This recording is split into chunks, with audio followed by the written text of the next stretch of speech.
toutes les ambiances qui animent notre planète, celle des hivers d'Asie centrale exerce chez nous une fascination particulière. Les steppes brûlées, les infinis glacés et ceux qui vivent dans ces immensités. On t'emmène avec nous dans ce voyage qui nous a offert un des hivers les plus intenses de notre vie. Je suis en train de glacer.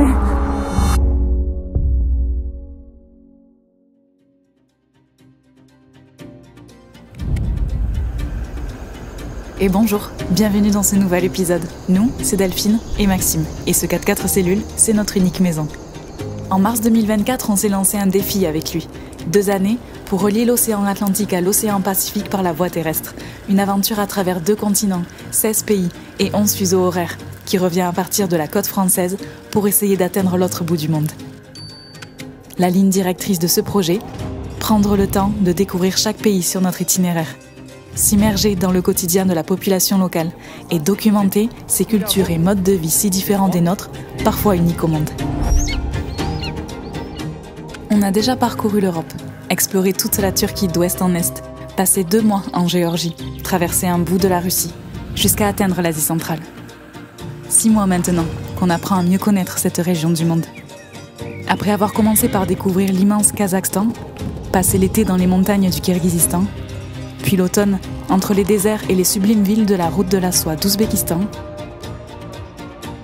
il était temps d'entamer une nouvelle partie de ce voyage qu'on attendait avec impatience. Et en route pour le Kirghiz en hiver. Nouveau chapitre.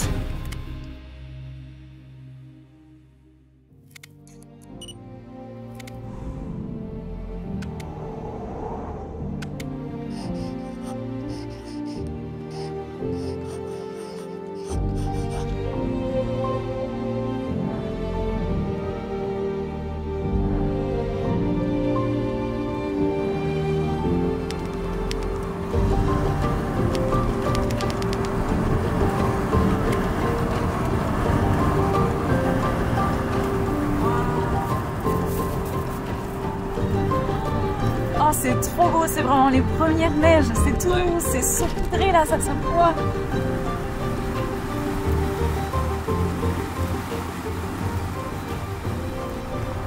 On était déjà passé par cette toute petite frontière cet été. Ce n'est pas le chemin le plus court, mais c'est celui qu'on aime le plus.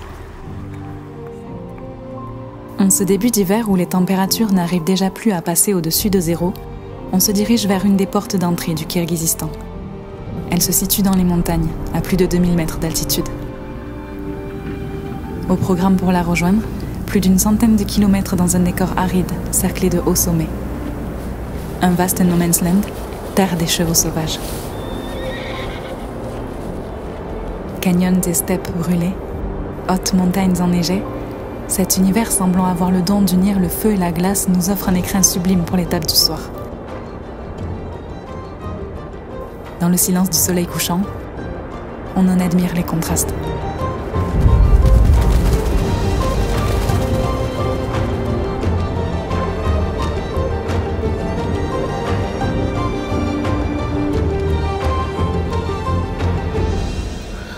Ça y est, il est 4h05 et le soleil vient de passer la ligne d'horizon. Encore un signe qu'on rentre vraiment bien. Ça y est, c'est le début de soirée. Dans l'hiver. C'est l'heure Du goûter. Et un autre signe de l'hiver, c'est les retours des chocolat chaud. Et oui, le chocolat chaud avec le petit pain au four. Et du beurre.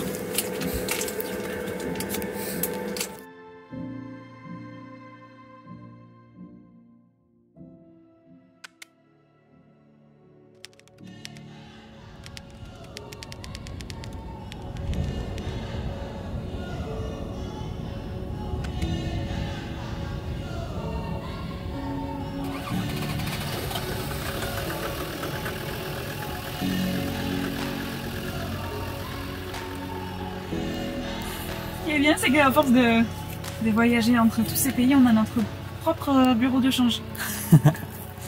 Les sommes, les TNG. Là, j'enlève les TNG du porte-monnaie pour mettre les sommes du Kirghizistan. Allez, le reste ça va à la banque.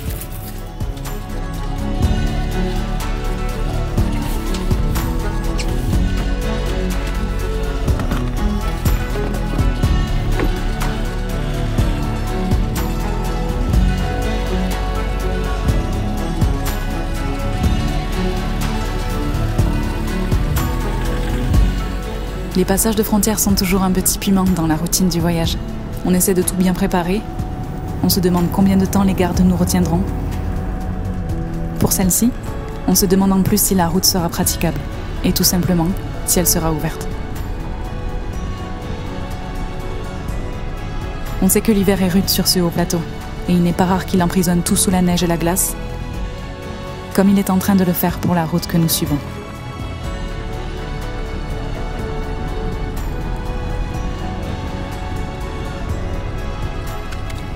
Ça y est, on est arrivé au poste frontière et pour l'instant la route devient de moins en moins entretenue. On n'a pas encore mis les chaînes mais elle est quand même bien recouverte. Donc à voir côté Kirghiz comment c'est parce que notre but c'est d'arriver ensuite à Karakol au Kyrgyzstan pas trop tard avant que en fait tout regèle et que les routes deviennent vraiment impraticables. Donc on coupe les caméras, Delphine s'équipe pour partir dans le froid parce qu'elle descend, elle fait tout à pied. Moi je fais tout avec le véhicule, check du véhicule, check des papiers, passeport, blablabla. Et en route pour le Kirghiz en hiver.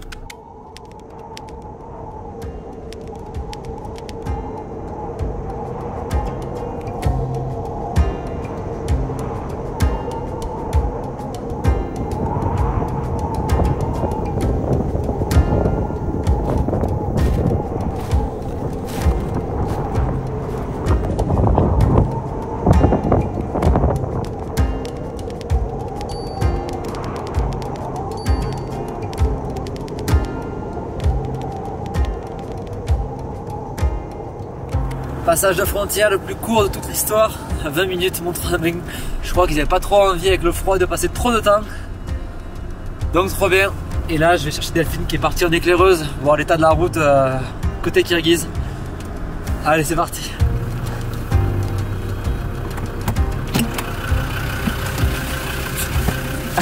C'est noir. Ça a été hyper rapide. Je sais pas, j'ai même pas eu le temps de regarder l'heure. À peine 20 minutes. Ouais, c'est ce qui me semblait, j'aurais dit.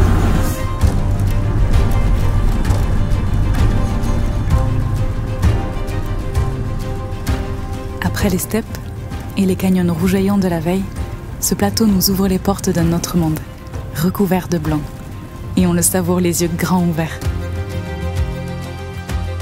Décor épuré, chevaux qui cherchent leur nourriture sous la neige, enfants par deux sur leur monture. Pas de doute, on est de retour au Kirghizistan.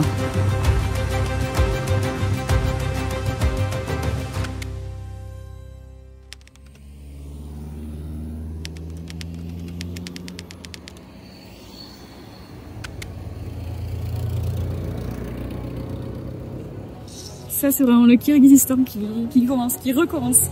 On était en train de recharger nos cartes SIM et du coup on est tombé sur quelqu'un de très gentil qui savait dire je t'aime en français, qui a reconnu le français. Et après en partant il nous a vu regarder des petits porte-clés et du coup comme il a vu qu'ils nous plaisaient, il nous les a achetés. Welcome to Kyrgyzstan. Il nous a dit welcome to Kyrgyzstan. Bon, et en parlant de carte SIM, eh bien, je pense que c'est le bon moment pour te parler du partenaire de ce film, Saily. Saily, c'est un revendeur de eSIM, des cartes SIM dématérialisées qui te permettent d'avoir internet dans plus de 200 pays, tout simplement en achetant et en activant des forfaits depuis n'importe où, juste avec ton téléphone. Donc ça, c'est vraiment la solution parfaite quand tu es comme nous en itinérance. Depuis le début de ce voyage, on a déjà traversé plus de 17 frontières avec notre 4x4 et les eSIM de chez Saily ont fini par devenir la meilleure solution qu'on ait trouvée pour gagner du temps et avoir une bonne connexion internet à notre entrée dans chaque pays. Tout se fait sur ton téléphone. Tu télécharges l'application, si tu veux tu peux scanner le petit QR code qui est en bas pour aller plus vite. Ensuite tu choisis soit un pays, soit carrément une région du monde qui couvre plusieurs pays sur un même continent. Puis il ne te reste plus qu'à sélectionner le forfait qui correspond au mieux à ton budget et surtout à tes besoins. L'avantage avec Saily, c'est que tu installes ta eSIM une seule fois et qu'elle te donne ensuite accès aux 200 destinations proposées. Une fois acheté, tu n'as plus qu'à activer ta eSIM et voilà, tu as internet en moins de 2 minutes. Et si jamais cette solution pour avoir internet facilement t'intéresse pour tes futurs voyages, nous on t'offre une réduction de 15% avec le code entre deux pôles. Il est valable pour tous les forfaits de chez Saily, tu as juste à le rentrer à la fin de ta commande, la réduction s'applique automatiquement et voilà. Et nous, on remercie Saily pour le soutien qu'ils apportent à notre travail parce que c'est grâce à des sponsors comme eux qu'on peut te proposer gratuitement ce film sur YouTube et t'emmener avec nous au Kirghizistan en hiver. Allez, on y retourne.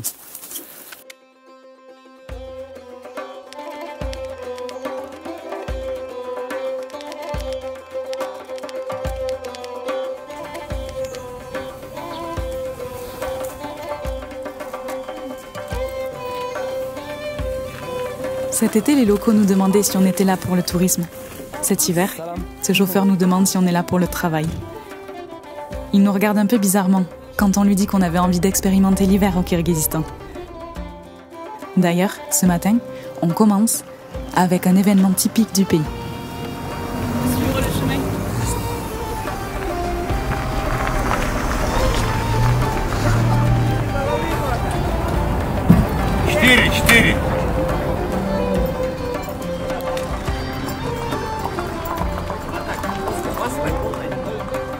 On s'est levé très tôt ce matin pour assister un peu à l'événement de la semaine ici dans cette ville, puisque là on est au marché aux bestiaux de Karakol. Pour faire simple, en gros, il y a tous les éleveurs, les agriculteurs, les fermiers de la région qui se regroupent à un seul endroit à Karakol. Ils viennent tous des différentes vallées et ils viennent tous proposer leur bétail à vendre, à échanger. Il y a des chevaux, des moutons, des vaches. Donc là, première immersion dans le quotidien kirghize en hiver. Et il fait froid, on va mettre des gants.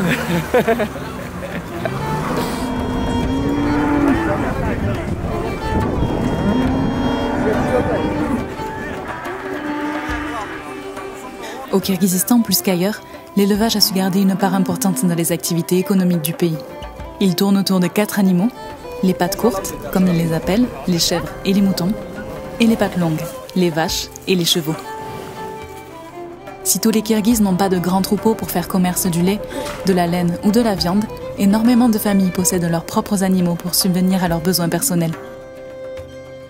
Alors, quand le marché aux bestiaux de Karakol, le plus réputé du pays, ouvre ses portes, ce sont des centaines de personnes venues de tout le Kirghizistan qui affluent pour faire des affaires.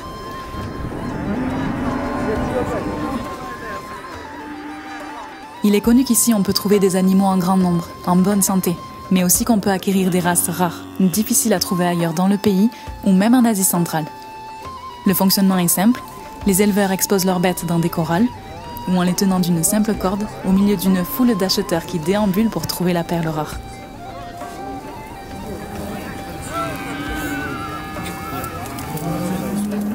Les animaux sont mesurés, inspectés pour vérifier leur bonne santé ou pour en négocier le prix. Mais ce matin, comme on est parmi les rares étrangers, il n'y a pas que les animaux qui attirent le regard. Salam. Kandai. Jarche. Salam. Kandai. Les chevaux sont montés pour être testés sur place, utilisés majoritairement pour le travail. Certaines races sont en revanche soigneusement entraînées pour participer à l'impressionnant sport national, le coq-bourou, qu'on aura l'occasion de te présenter plus tard dans ce reportage. Les joueurs évaluent alors l'énergie, l'engagement et la combativité que le cheval pourra mettre dans ce sport qui se veut très intense.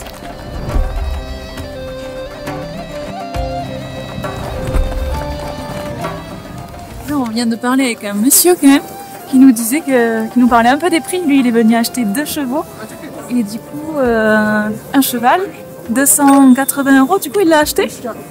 Et le plus fou, c'est les moutons. Il nous disait que ça commençait à 1 000 $ le mouton. Les plus petits, 50 €. Et après, la race qui était beaucoup plus grande et rare, ça commençait à 1 000 $. Et il nous a dit qu'il avait même entendu parler de 5 000 $.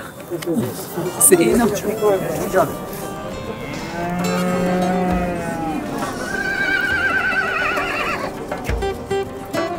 Une fois achetées, les bêtes sont directement chargées dans les camions qui encerclent le marché.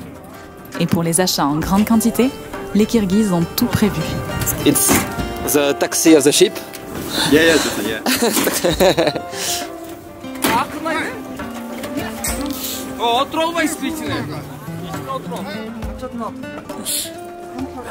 Et il faut savoir que le marché aux animaux de Caracol, il est ouvert toute l'année, tous les dimanches, toute l'année. Tu peux venir ici assister, ça commence très tôt le matin. Et ce qui donne vraiment du charme là en hiver, c'est déjà il y a toutes les montagnes au fond qui sont toutes blanches, le décor il est juste somptueux. Il y a tout le monde qui a froid, il y a tout le monde qui a mis ses plus grosses couches pour venir au marché. Il y a plein de gens qui dérapent partout parce que c'est verglacé au sol, donc les animaux dérapent. Et je sais pas, tu ressens un peu plus aussi la rudesse du pays, du climat, et aussi tu te rends encore plus compte de comment les gens vivent ici à l'année. Et ça c'est trop bien, trop bien.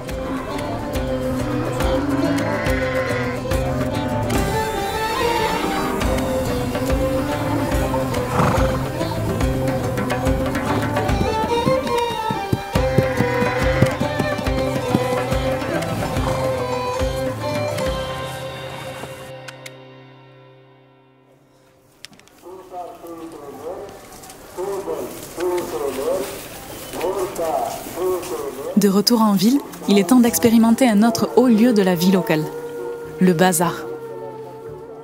Ces véritables supermarchés à ciel ouvert où chaque commerçant loge dans d'anciens containers sont les endroits parfaits pour trouver tout un tas de choses à petit prix.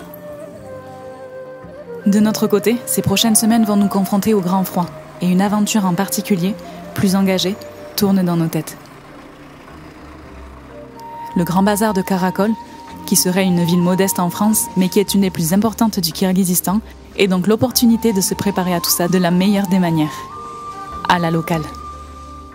Regarde, la température de nos futures bottes, moins 45. Bienvenue en Asie centrale.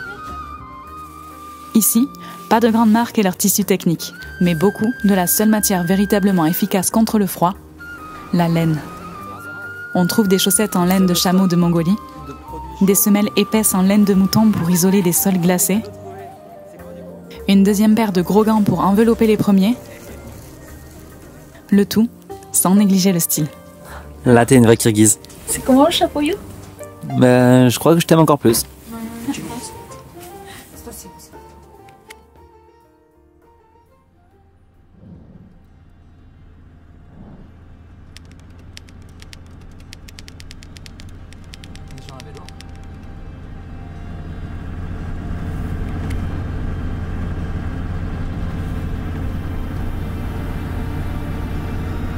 Après quelques jours passés dans la région, on prend la direction des terres que les nomades désertent en hiver.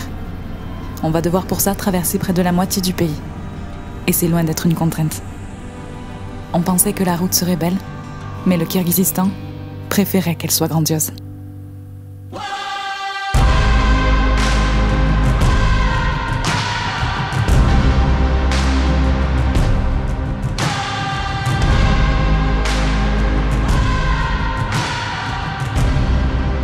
Bienvenue dans la sublime vallée que certains Kirghizes appellent la vallée des rivières oubliées. Ce flamboyant dédale labyrinthique a été façonné par les centaines de rivières descendant autrefois des montagnes. Celles qui, il y a bien des années, ont fini par former le plus grand lac du pays. Le lac ici coule, véritable mer intérieure au cœur de ces terres si éloignées de tout océan. Il est réputé pour ses eaux qui ne gèlent jamais et son nom signifie d'ailleurs eau chaude. Mais ceci n'est qu'une partie de l'histoire, car des paysages aussi extraordinaires ne vont pas sans leur légende. Celle qui court dans ce canyon raconte qu'autrefois le bassin d'Issyk-Kul était une vaste plaine aride abritant de riches villages. Dans l'un d'entre eux vivait une jeune fille très belle, dont un immense dragon à 7 têtes tomba éperdument amoureux. Lorsqu'elle refusa de l'épouser, il jeta une malédiction sur la vallée. L'eau remontera des puits jusqu'à inonder les villages si elle s'obstinait à refuser. Puis le dragon, attendant la réponse de sa belle, s'endormit. Lorsqu'il se réveilla, la plaine avait disparu sous les eaux. Devant ce drame, son choc fut tel qu'il se pétrifia, rongé de culpabilité et de tristesse. C'est son immense squelette qui forme l'incroyable décor qu'on peut voir aujourd'hui.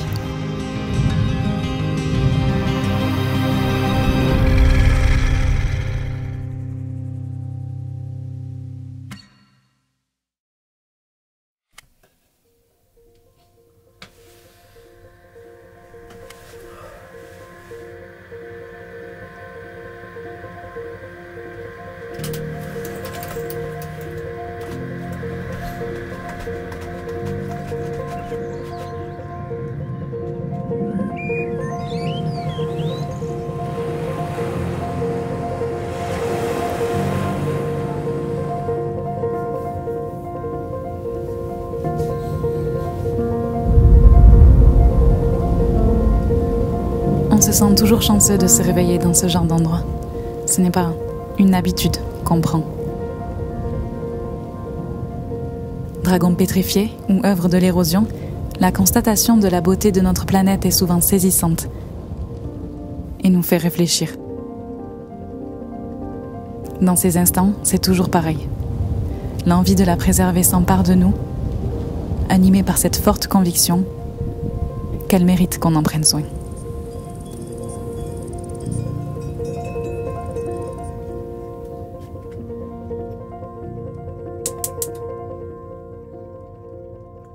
On profite d'un dernier petit déjeuner sur les rives du lac d'Issyk-Kul. Puis on reprend notre route le long de ce géant bleu.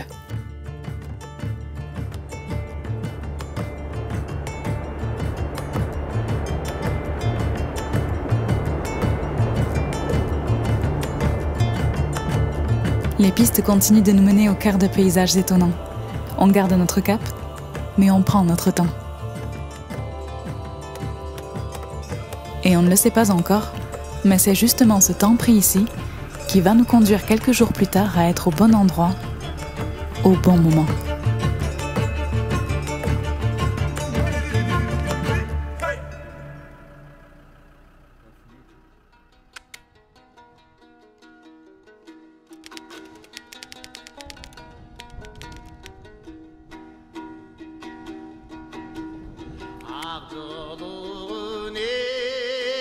Au Kirghizistan, le mode de vie nomade longtemps majoritaire a eu pour conséquence de ne laisser que peu de vestiges architecturaux. Le nord du pays en abrite l'un des plus vieux et des plus beaux, la tour de Burana. Ancien minaret du Xe siècle, il mesurait à l'époque 45 mètres de haut et faisait partie d'une grande cité caravansérail où faisaient étape les caravaniers de la route de la soie. Aux alentours, on peut apercevoir des balbals, des pierres commémoratives en forme d'homme pour honorer les membres importants d'une communauté. On est en train de découvrir ce site lorsqu'au loin, quelque chose attire notre attention.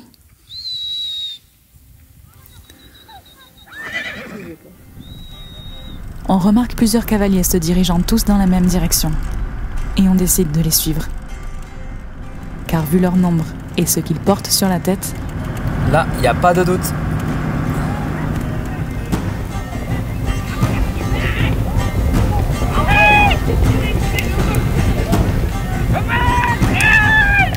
Alors là, attention là. Je sais même pas trop ce qui se passe. Là, on vient, je crois, de tomber par pur hasard sur une partie de Kokboru. Il y a plein de cavaliers qui se sont réunis dans un champ et en gros, ils sont en train de tous courir au galop. Je sais pas, on vient d'arriver, on va aller à la pêche aux informations, mais en tout cas, c'est ça, c'est trop bien parce que ça se fait vraiment au hasard. Tu sais jamais quand est-ce qu'il y a des parties de Kokboru au Kyrgyzstan. Et là, il y a énormément de gens qui jouent. Donc,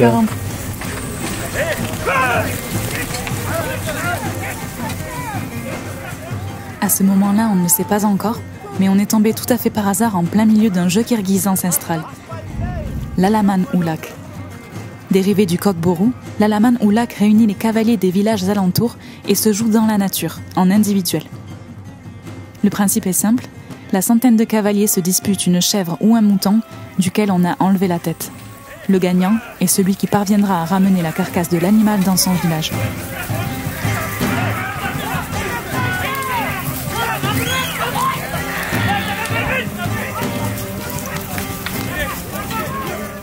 Pas de terrain délimité, pas d'équipe, pas de limite d'âge. L'Alaman Oulak est considéré comme un sport violent qui nécessite de la force et une grande maîtrise de son cheval. Quand Quand un cavalier parvient à se saisir de l'animal, il tente de l'amener le plus loin possible des autres joueurs. Et comme le terrain n'a aucune délimitation, pas le choix. Pour suivre la partie, il faut se déplacer avec eux.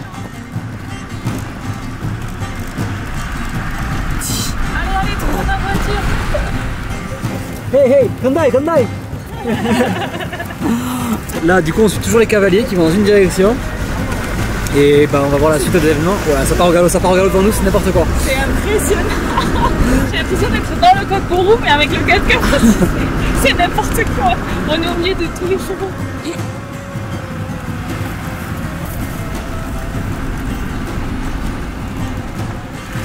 Assalamu alaikum. Kandai-saz.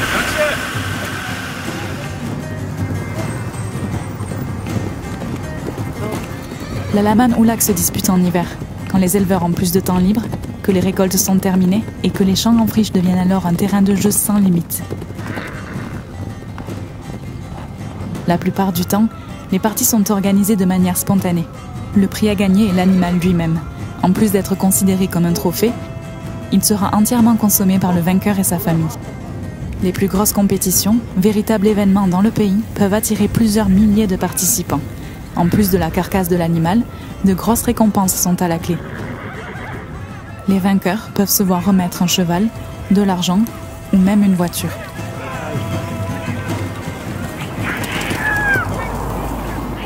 Au fil de notre partie, les choses évoluent. Les Kirghizes qui nous regardaient en se demandant ce qu'on faisait là nous ont désormais pris sous leurs ailes. Ils nous préviennent quand il faut partir, nous guident pour savoir quel chemin suivre. Ça y est, ils sont là. Oh, c'est énorme. Ou nous gardent une place pour qu'on puisse bien voir le jeu, tout en essayant de nous expliquer les règles. Elle est où la chèvre?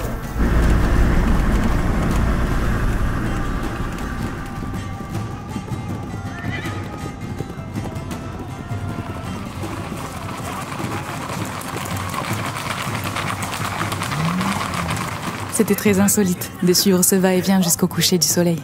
On n'oubliera jamais ce dernier tableau. La nuée de cavaliers lancés au galop près de l'ancien minaret de Burana et les montagnes enneigées du Tian Shan en toile de fond.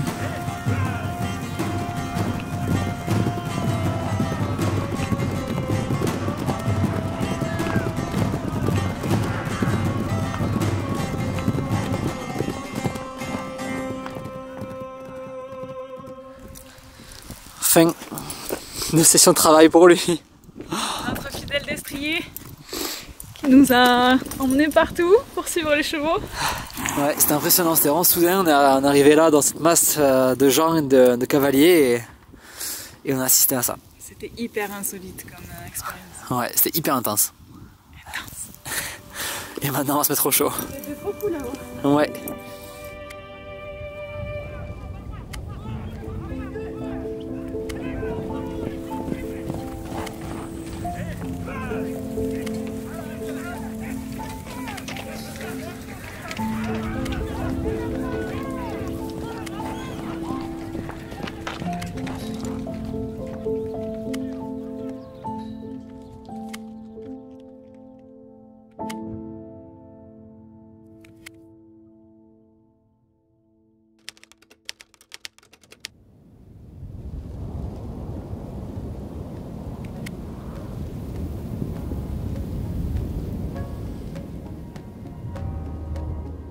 Cette soirée est un peu spéciale.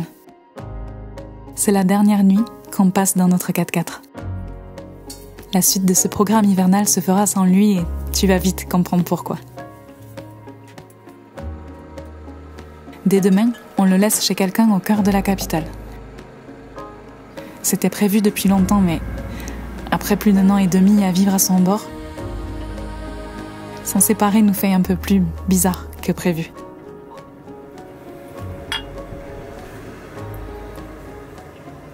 L'impression étrange de laisser quelqu'un qu'on aime.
Bon, ça y est, on vient d'arriver chez qui on va laisser notre 4x4 en hivernage. Et donc là, bah, c'est parti pour vidanger les tuyaux d'eau, couper l'électricité, vider le frigo, couper le gaz, prendre nos affaires et partir pour une nouvelle aventure. Mais cette fois-ci, sans lui.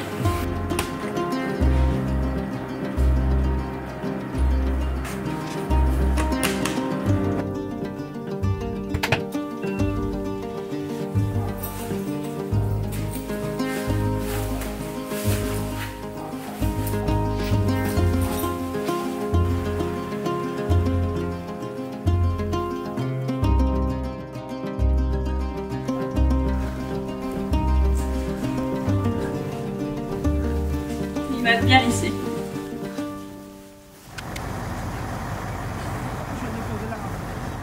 Price, skolka? Это? Ok.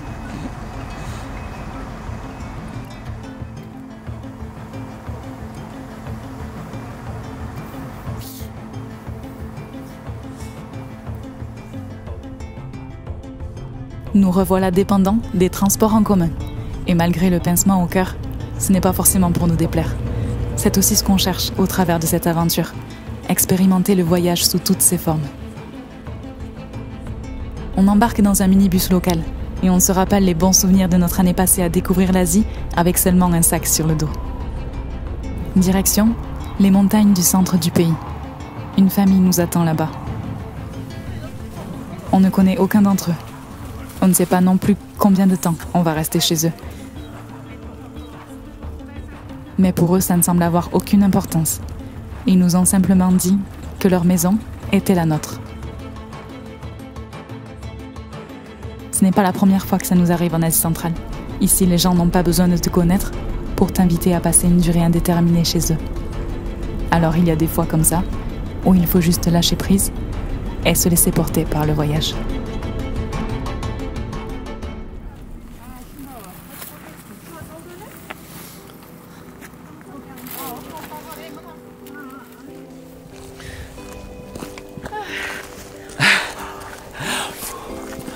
Ça y est, après 4 heures de minibus, nous voilà arrivés à notre camp de base pour ces prochains jours. C'est passé trop vite.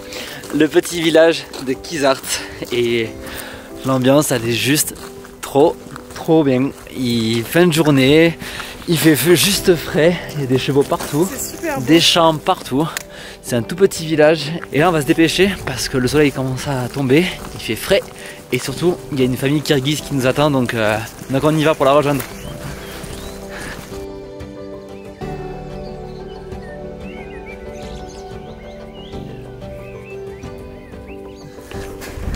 Tu sais qu'il fait froid quand les chevaux ont des couettes.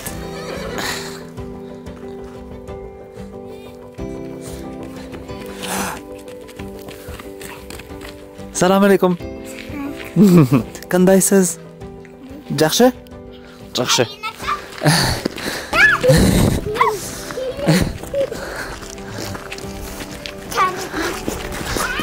Hello.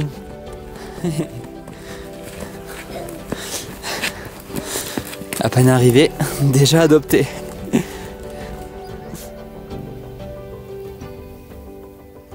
Hey.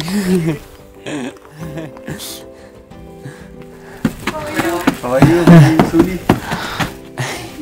Nice to meet you. Bon, ça y est, on est chez notre famille kirghize et la famille où on est, c'est la famille de Timur. Mais ça, on va en parler un peu plus tard parce que là, par respect forcément pour cette famille, on n'a pas du tout filmé quand on est arrivé. On a bien discuté parce que Timur parle anglais. Et là, derrière moi, eh ben c'est notre chambre, tout simplement. Ils ont une chambre d'amis dans leur maison familiale, c'est pas une guest house, c'est une chambre mise à disposition pour les gens de passage. Dans la pièce d'à côté, c'est la pièce où tout le monde se rassemble, où tout le monde mange autour d'une grande table, assis par terre sur les petits tapis. Enfin, j'ai demandé à Timur si j'avais le droit de filmer ou pas, il m'a dit oui. Donc je vais pouvoir te montrer le repas de ce soir, filmer un tout petit peu et après on va éteindre les caméras, profiter de ce moment rien que pour nous et reprendre ça demain pour te parler un peu plus de pourquoi on est là et qu'est-ce qu'on vient y faire.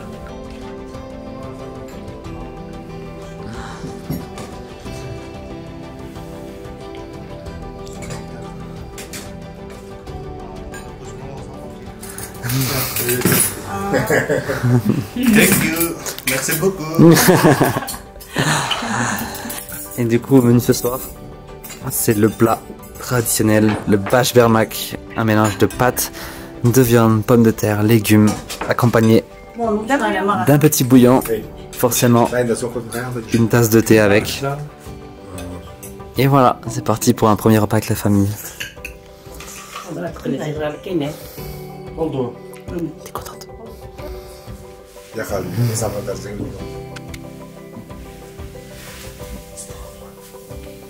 C'est grand. Ils ont souvent des grandes pièces. Avec peu de choses.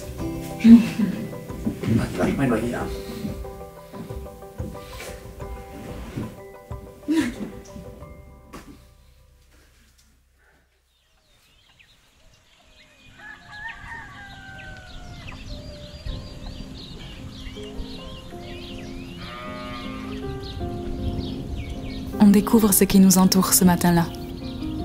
Bienvenue à Kizart. Ce petit village de 3000 habitants se situe au cœur du Kirghizistan, sur les flancs du massif de Sangolto. On ne dirait pas, mais on est ici à 2300 mètres d'altitude, plus haut que la plus haute commune habitée d'Europe. Ici, la plupart des habitants sont des éleveurs, et pour cause.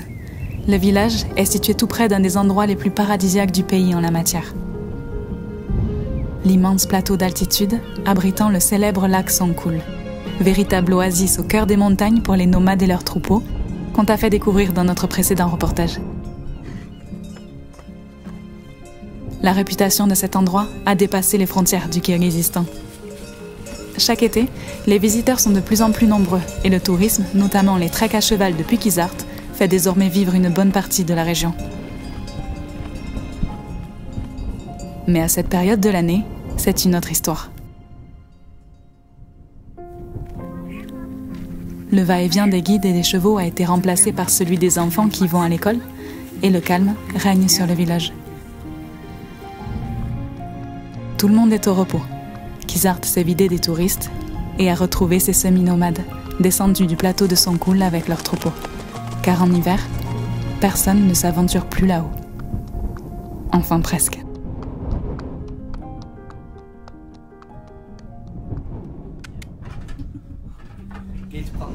La famille de Timur est aussi semi-nomade. L'été, Mito, le père, Boboche, la mère et leurs 3 fils, du plus grand au plus petit, Timur, Uli et Bolot, vivent dans leur yourte sur les rives du lac Sangkul.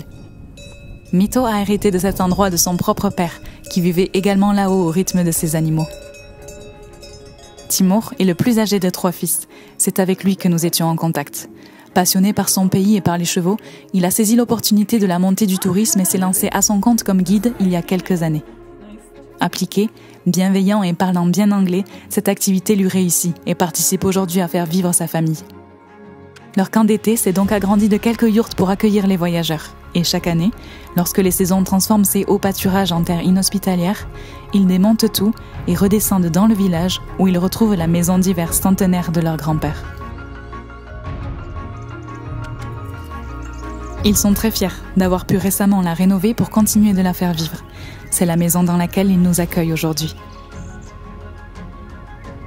Ayant déjà partagé le quotidien d'une famille nomade cet été, on se réjouit de découvrir cette facette hivernale. D'autant que tu le devines, Timur et sa famille ont une particularité. Le fait qu'ils démontent leur yourte avant chaque hiver n'est qu'une partie de la vérité.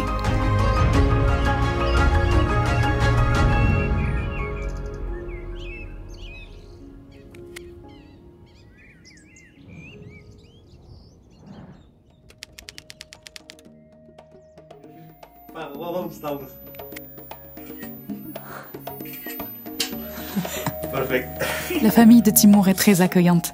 Le courant passe vite. Les moments ensemble se succèdent et la maison se remplit d'une atmosphère joyeuse. Nous, heureux d'expérimenter un quotidien différent, et eux, heureux d'expérimenter une différence dans leur quotidien. On découvre un rythme hivernal beaucoup plus doux que celui d'été. Du fait de l'amplitude du soleil, bien sûr, mais aussi parce que l'hiver, les éleveurs ont beaucoup moins d'obligations liées à leurs troupeaux. Notamment, ils n'ont plus à les surveiller dans les montagnes. Très tôt tous les matins, Mito sort les 10 chevaux pour les faire pâturer près du village. La tâche suivante consiste à ramasser inlassablement tout ce qu'ils ont laissé derrière eux dans leur jardin. On est toujours content de passer nos matinées au grand air à l'aider dans cette tâche. Il fait froid à Kizart. Le thermomètre indique rarement plus de moins 10 degrés, mais le climat sec et ensoleillé rend le tout plutôt agréable. Il y en a qui travaillent. D'autant plus les moments où on essaie de rendre cette activité quotidienne un peu plus challengeante.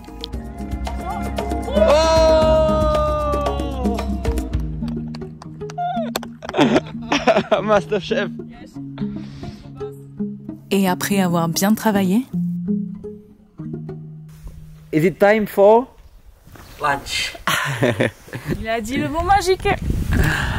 Après s'être occupé du bétail ce matin, d'avoir entièrement nettoyé la cour pour récupérer le crottin des chevaux. Il est 14 h et maintenant c'est l'heure du lunch en famille.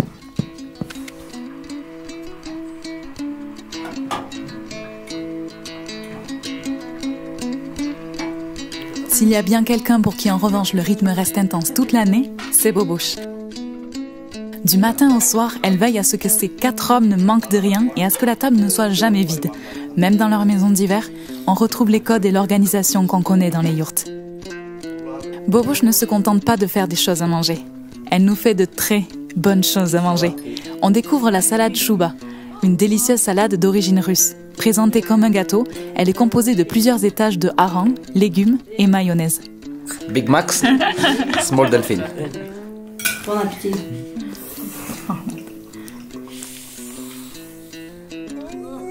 Les après-midi, les garçons ont du temps libre. Parfois, on s'occupe à l'intérieur avec de simples jeux de cartes.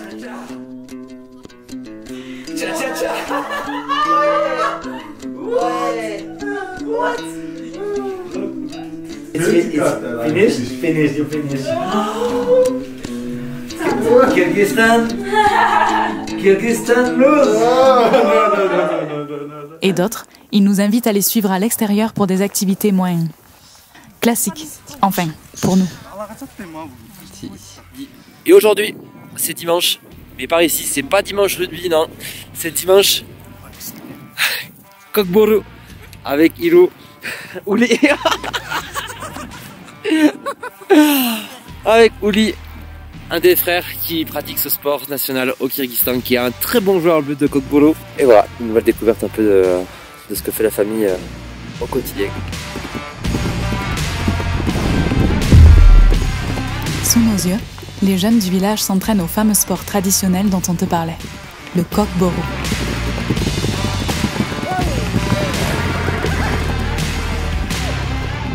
Cette discipline emblématique de l'Asie centrale confronte 2 équipes de cavaliers. Comme pour l'Alaman Oulak, ils se disputent la carcasse d'une chèvre sans tête. L'équipe gagnante est celle qui emmène le plus de fois l'animal dans le but de l'adversaire, appelé Kazan. Extrêmement populaire, le Kokboru est l'équivalent du rugby ou du foot chez nous. Les meilleurs joueurs peuvent en vivre et sont de véritables stars. Il est réputé pour valoriser l'agilité extrême des cavaliers, leur force ainsi que leur courage. Avant, il servait d'ailleurs à préparer les chevaux et les hommes à la guerre. Ici, les jeunes s'entraînent à attraper au galop une chèvre de 20 kilos.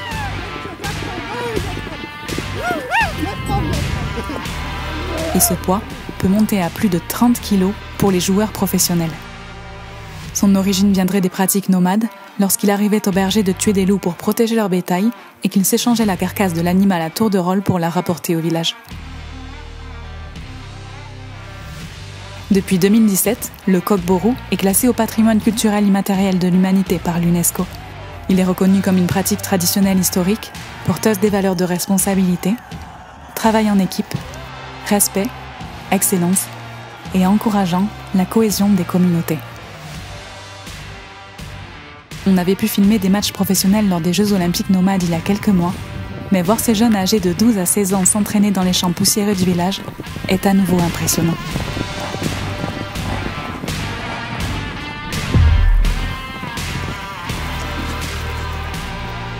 Parce que le truc, c'est que il le soulève tellement facilement qu'on a l'impression que c'est super léger. Mais en fait... Non, c'est super lourd. C'est un bon poids de 20 kg que tu tiens un bout de bras. Enfin, non, c'est lourd. Je Dans le village, il est coutume que les familles offrent à tour de rôle un de leurs animaux en sacrifice pour le coq-bourreau. Après chaque partie, un grand repas est organisé afin que l'animal serve à nourrir la communauté. Il sera consommé dans sa totalité ou rapporté par chacun chez soi afin qu'il n'y ait aucun gâchis par respect pour son sacrifice.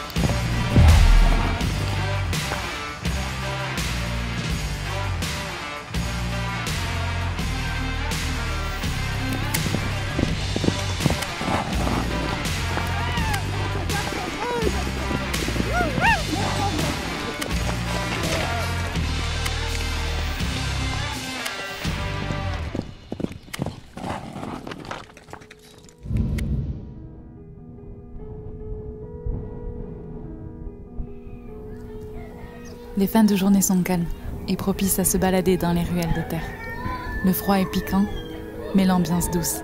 Et les rencontres, jamais loin. Max, меня зовут Max. Max, да? И это дельфин. Дельфин. Имя дельфин. Yes, дельфин.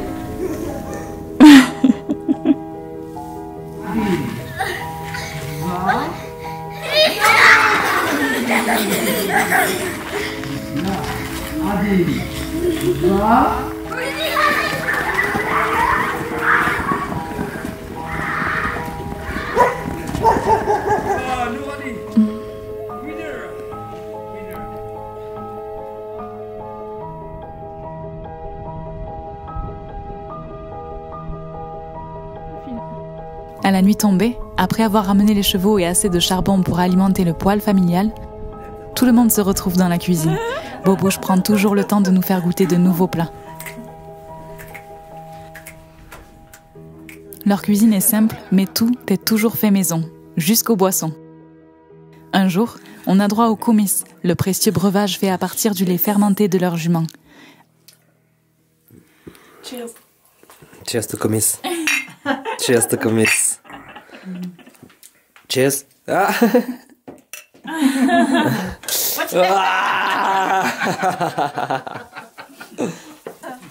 Elle nous fait la surprise d'un atelier borsok, ces petits beignets salés qu'on adore.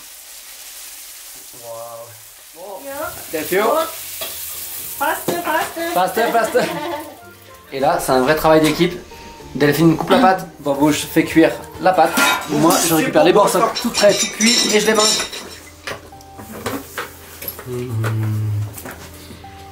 Et ce soir, on apprend en famille à faire les fameux mantés. Plat typique du pays, les mantés sont des grosses ravioles fourrées à la viande, avec des oignons et parfois des légumes.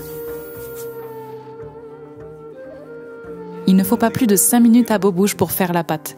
Après l'avoir affinée d'une main experte, elle en découpe des petits morceaux. On les remplit de viande, puis on essaie de refermer le tout en imitant au mieux le style traditionnel. Maman, ça fait pas pareil. Ensuite.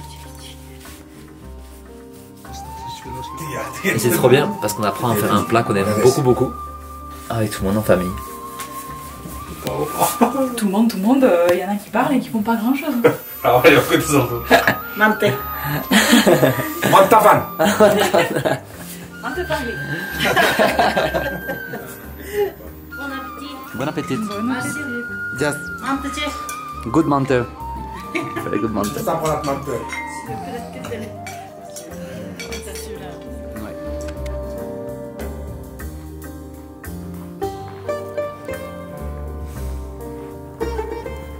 Et les journées ont défilé comme ça, à passer notre temps ensemble, sans chercher à savoir ce qu'il se passera demain.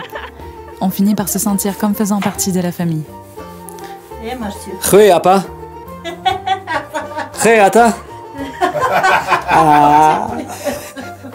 Maladez, azamatsu, monsieur. Azamatsu, monsieur. Papa. On a réussi à leur faire des petites surprises culinaires françaises. 1, 2, 3.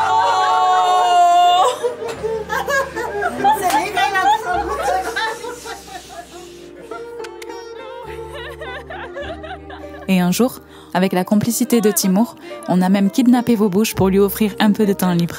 On s'est improvisé guide et on l'a emmené en balade dans son propre pays.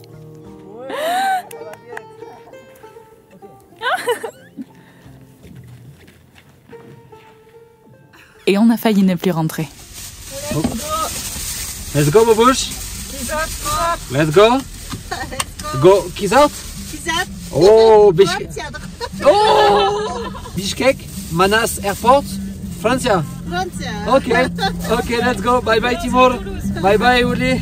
Bye bye, Bito.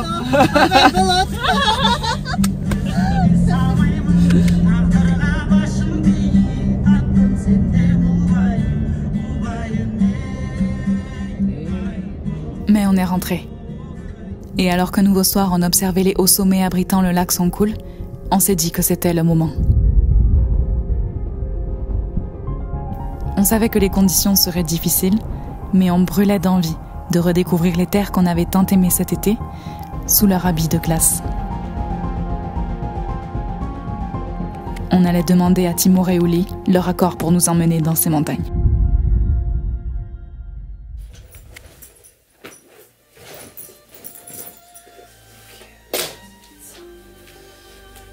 Trois jours, 6 heures de cheval par jour, une chaîne de montagnes à traverser, un col de 3400 mètres à passer, une vague de froid de moins de 30 degrés annoncée, mais un temps clair, et 3 yourtes pour nous abriter.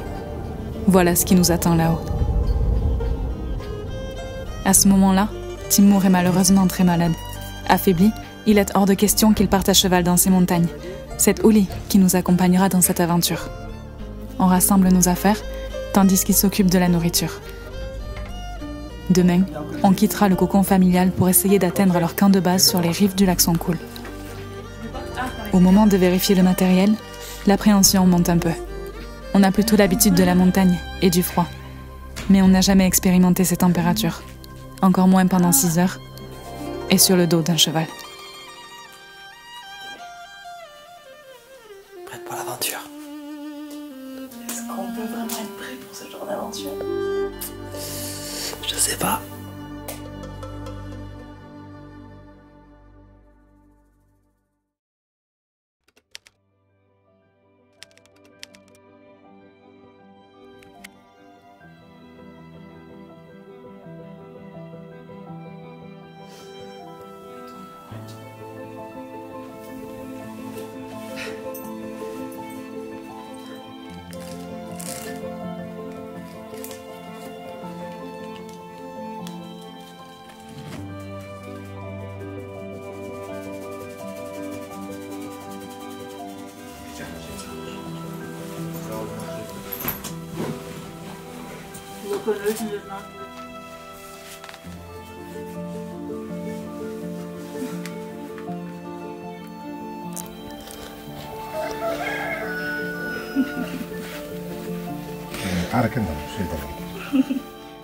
Sous la neige. Ready? Bye bye. Bye bye. See you later. Allez, ça y est, il est 10h30 et je crois que c'est un signe. Il neige, il fait environ moins 15 là ce matin. On s'est équipé au plus chaud possible. Ils nous ont prêté des vêtements parce qu'ils avaient peur qu'on ait trop froid là-haut. Donc là, ça y est, on est tous prêts, les chevaux sont prêts et on part pour 6 heures de cheval, direction Songkul, là-haut dans les montagnes. C'est parti pour l'aventure.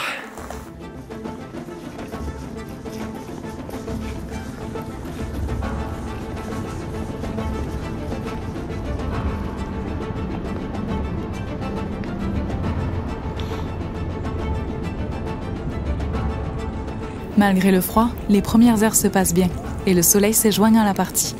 On monte progressivement en respectant le rythme de nos chevaux et on prend doucement de la hauteur.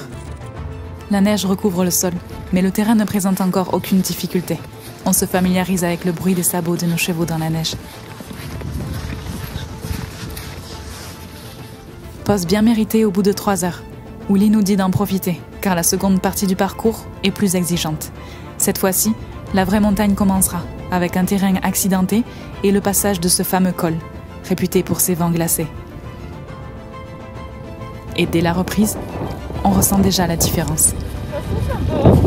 Hey.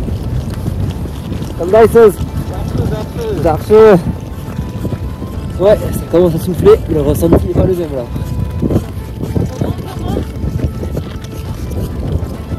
Pour le coup, on prend rapidement de l'altitude. En tournant la tête, On a la surprise d'embrasser les environs du regard. On savoure la chance qu'on a d'être ici, mais on reste concentré. Le sol n'est plus de la neige, mais de la glace.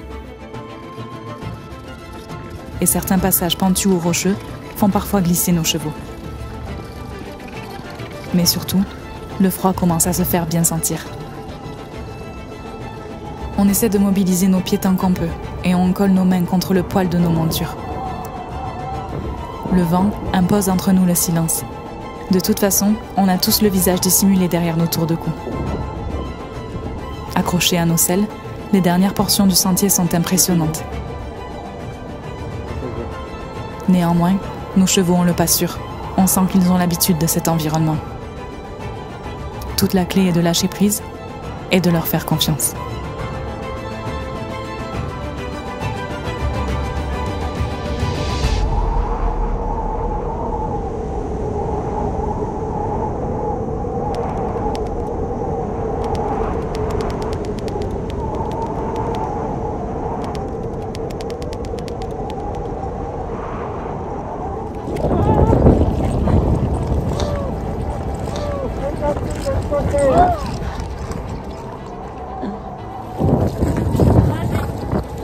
Ça y est, on est au pass.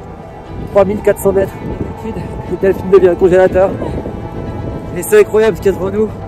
Je ne peux pas beaucoup parler parce qu'il fait très froid. Et ce qu'on voit au fond là, c'est juste magique. Wow. Et là maintenant on descend, faire le camp de yourte. Bon, vite, elle se met trop chaud. Tu nous excuseras pour la qualité de ce qu'on te montre ici. Réaliser des images dans ces conditions est un vrai challenge. Je suis en train de glacer. Et honnêtement, on est juste aussi grisé par l'envie de profiter du moment. J'ai envie de pleurer tellement c'est beau. Mais tu sais que si tu pleures, ça va geler? Je sais, je peux pas. Je me retire.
Le soleil a disparu derrière les montagnes et le froid nocturne s'est emparé de son col.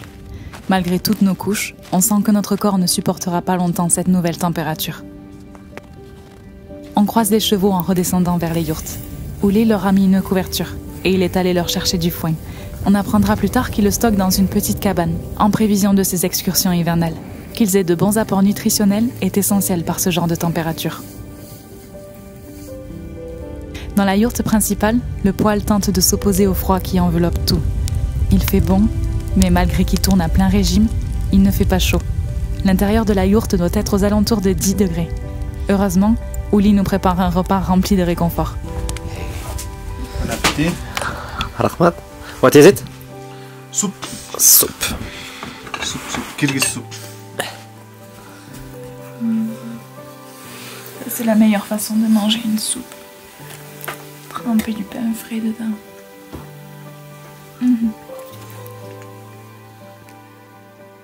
Réchauffé par le repas, on en apprend davantage sur la vie d'Ouli autour d'un jeu de cartes. Il est très fier, qu'avoir suivi les pas de son frère lui permette aujourd'hui d'avoir un métier qui le passionne et qui, en plus, fait vivre sa famille.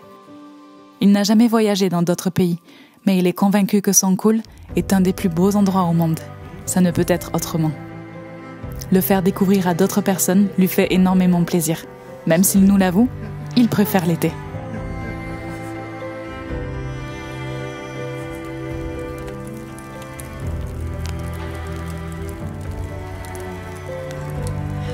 On est dans la yourte où on dort et Ouli nous a fait un feu.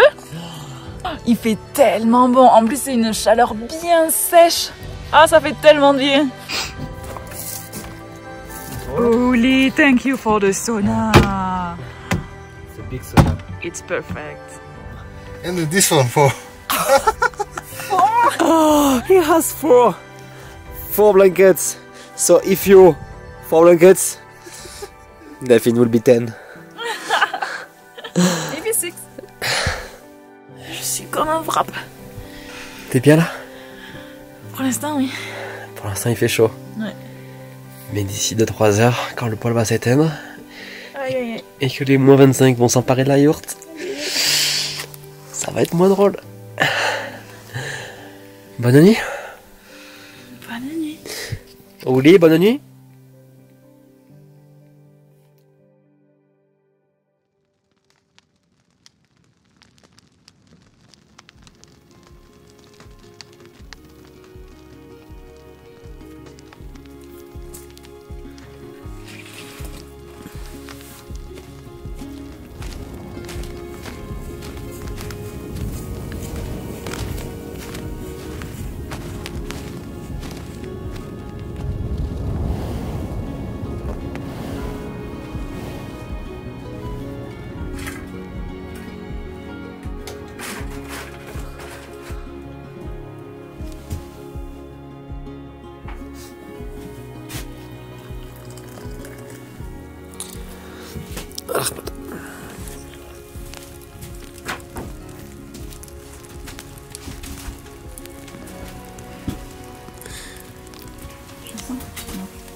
Allez, aujourd'hui, c'est reparti pour 4-5 heures de cheval. Du coup, c'est reparti pour remettre tous nos équipements anti-froid.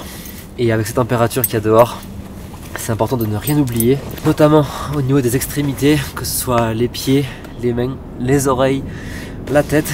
Donc là, pour les pieds, on a 2 paires de chaussettes. Pour les mains, on a 2 paires de gants, 2 tours de cou ici, un gros bonnet. Et ce qui est drôle aussi avec ce climat, c'est qu'il y a tout qui prend plus de temps, que ce soit pour s'habiller, pour faire à manger, pour tout faire dégivrer, pour faire chauffer de l'eau, tout ça. C'est vraiment une routine totalement différente, une organisation différente. Et c'est cool de l'expérimenter parce que ça faisait longtemps qu'on voulait voir ça et comme c'est des milieux qui nous plaisent beaucoup, on apprend, on apprend.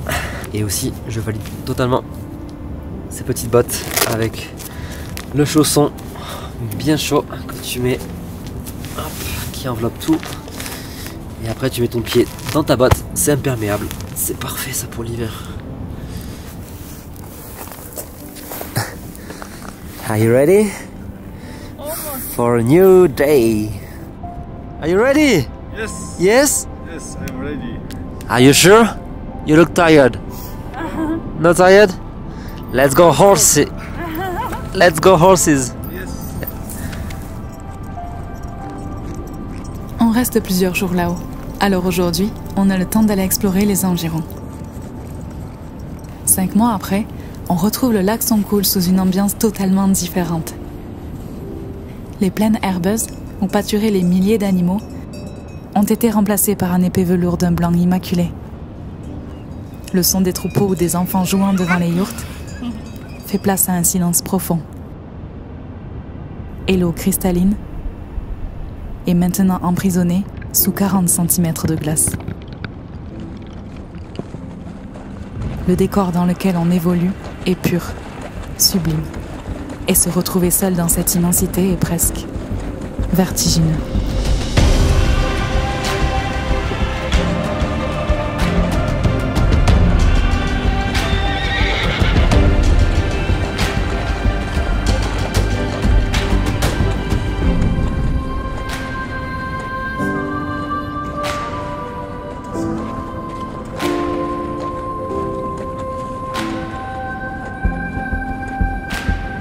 les chevaux décident d'accélérer, la sensation du galop couplée à cet infini blanc rend l'expérience définitivement enivrante.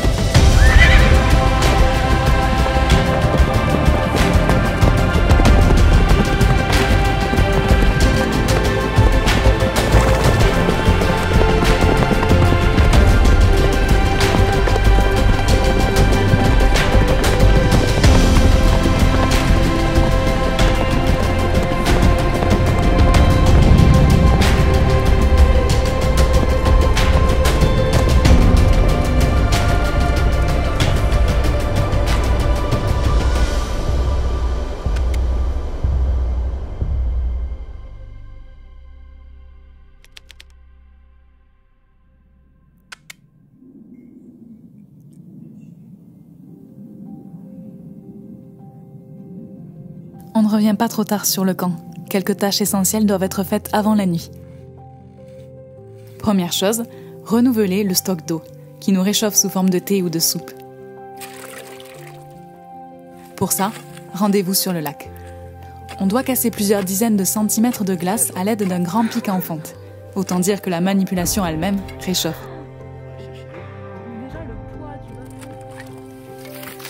Surtout qu'il faut recommencer à plusieurs reprises, car l'eau gèle le temps qu'on fasse un aller-retour au yurt. Il est 15h. Il y a un grand soleil. Mais il fait toujours froid. Et en fait, l'air est tellement froid qu'à chaque fois qu'on ressort, on se fait surprendre et dès qu'on inspire, ça nous fait tousser tellement l'air est froid. Ouli se sert des mêmes trous dans la glace pour faire boire les chevaux et s'occupe d'aller chercher le foin.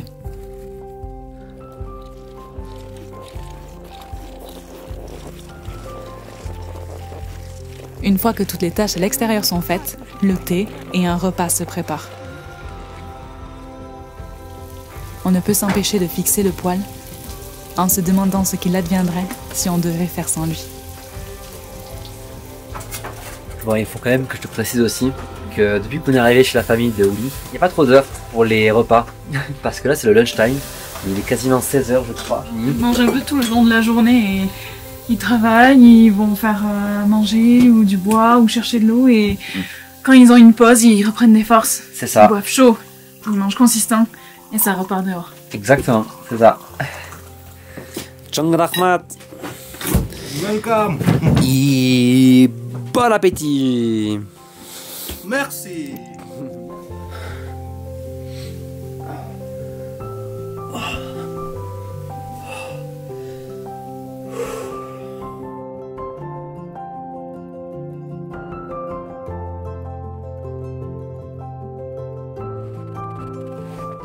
La dernière fois, on l'a observé depuis les hauteurs. Ce soir, on va vivre notre premier coucher de soleil en marchant sur le lac.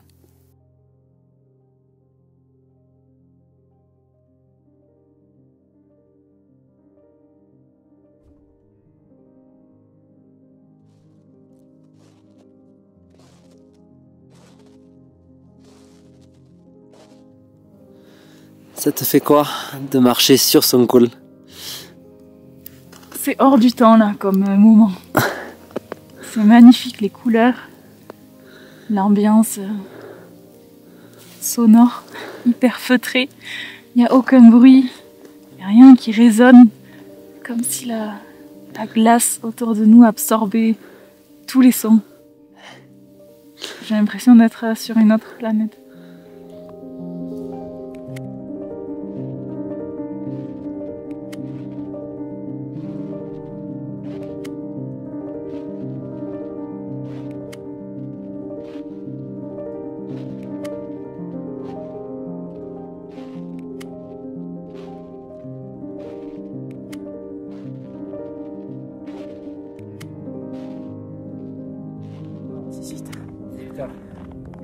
Là il fait froid. J'ai mal jusque dans le haut de mon nez. Tellement l'air qu'on respire est froid. Ça m'avait jamais fait ça.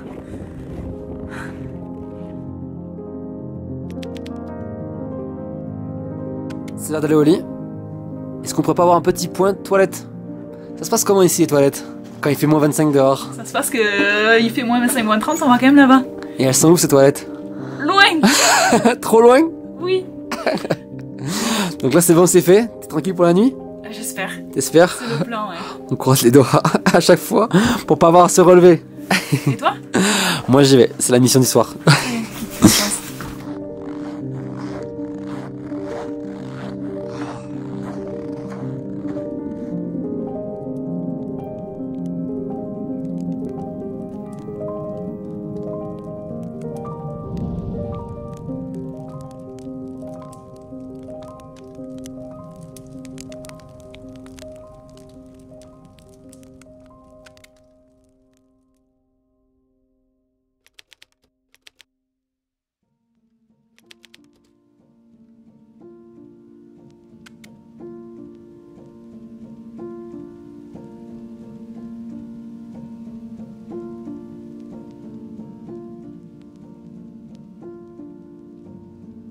Alors que le camp s'éveille doucement, on fait abstraction des vêtements glacés qu'on enfile et on soulève la porte feutrée de la yourte.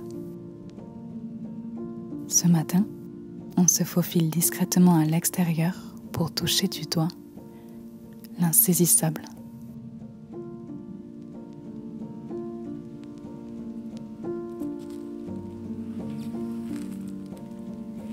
Timur nous disait que lors des matins clairs sans vent, le silence était si total qu'il pouvait presque en être effrayant. On l'a expérimenté ce matin-là. Dans ce contexte, le moindre bruit prend une importance considérable. On a l'impression que celui de nos pas, alors qu'on s'avance sur le lac encore dans la pénombre, peut être entendu dans toute la montagne.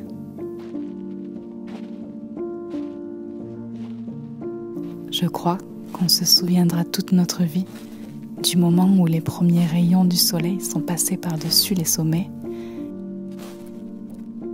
et que les cristaux de neige se sont irisés d'un rouge brûlant. Nos pas se sont arrêtés, leur bruit avec. Et dans ce nouveau silence enveloppant, on s'est laissé hypnotiser par le spectacle du soleil levant sur ces terres de glace. Et c'est dans cette ambiance suspendue qu'on a entendu le chant du lac.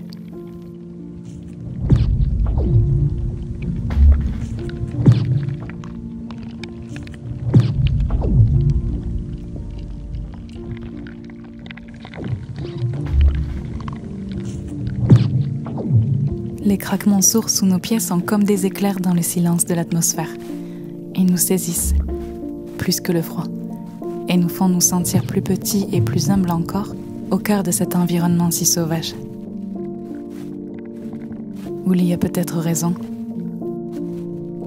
Sankuul est peut-être un des plus beaux endroits de notre planète.